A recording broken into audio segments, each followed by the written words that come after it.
আসসালামু আলাইকুম। সবাই কেমন আছেন? আলহামদুলিল্লাহ আমি ভালো আছি।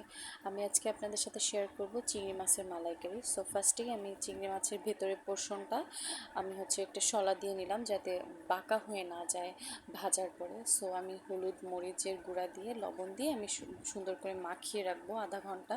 সো এরপরে একটা তেল দিয়ে তেলটা গরম হলে মাছগুলো দিয়ে দিব। এরপরে মাছগুলো আমি একটু হালকা ব্রাউন করে আর কি ভেজে নিব এপিট ওপিট করে। কারণ ব্রাউন কালার হলে হবে কি মানে ভাজলে চিংড়ি মাছের অ্যারোমাটা অনেক সুন্দর আসে। সো ওই পাত্রে আমি তেল দিব, দারচিনি এলাচ লং দিয়ে দিব, কাঁচা পেঁয়াজ আর কাঁচা মরিচ দিয়ে সুন্দর করে ভেজে নেব। এরপর হালকা আদা বাটা, রসুন আর পেঁয়াজ বাটা দিব। এরপর হলুদের গুঁড়া, মরিচের গুঁড়া, পরিমাণ মতো লবণ দিয়ে সুন্দর করে কষিয়ে নেব। এরপরে আমি নারিকেলের মানে নারিকেলের মধ্যে একটু পানি দিয়ে নারিকেলের দুধটা আমি বের করে নিব। এরপর সুন্দর করে অল্প একটু দিয়ে সুন্দরভাবে কষিয়ে নিব।